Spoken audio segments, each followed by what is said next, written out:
Carley. I just want to acknowledge today as well what has been said in relation to councillors and the remuneration of councillors in light of the decision of the government to undertake a review into the remuneration. They appointed a lady, Sarah Moorhead, on the 21st of June 2018. Some 17 months on, there is no conclusion to that process. The objective set out when Ms Moorhead was appointed was that the report would be finalised by Christmas 2018. Then, following that, in the autumn of 2018, it was announced by the Department of Housing and the Minister that there will be an interim report before Christmas. That was published just prior to Christmas 2018, but since there has been no follow-through. Now we're being told by the Minister in a response I have received in the last number of days that the report is reaching an advanced stage. What does that mean?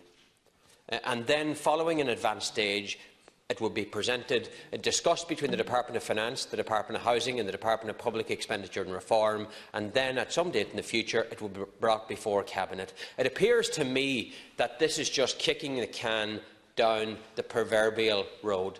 It's very disingenuous to local councillors, the practitioners of local democracy right across the country, that this matter has not been resolved. Clearly now it's just been kicked until after the next general election. I think that all political parties need to come together and sort this out once and for all. The confidence and supply arrangement that is there at the moment must address this issue, in my view, because it cannot be allowed to dwindle any further. Because what will happen, there will be an election, every TD running for the Dáil will be expecting all the councillors to canvass for them and to do all the representational work on the ground, yet the councillors are being treated with contempt by, I would say, all of the Oireachtas. And it's a disgrace. It's an absolute disgrace, because they're the people who are working hardest, in my view, at the local level. And I think this is something that should be addressed, and I would ask the Leader to facilitate a debate on this issue with the Minister present to discuss where we're at with this once and for all.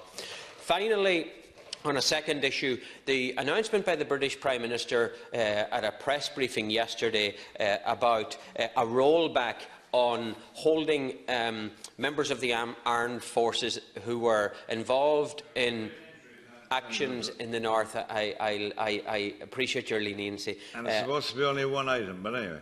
I guess around the troubles in the north, soldiers who committed crimes, some of which committed murders in there. There was an agreement, the Stormont House Agreement, of course, which is the framework to provide truth and reconciliation to those affected by the troubles. It would appear now that the British Prime Minister and the Conservative Party are undermining that agreement, and I would ask that the Minister for Foreign Affairs would come here to the House, that we could have a debate on that issue, the legacy issues of the past. I know that with the political vacuum in the north, it's difficult to implement some of the requirements of the Stormont House Agreement, but here in this House we should discuss that, and if the Leader could facilitate that debate before Christmas.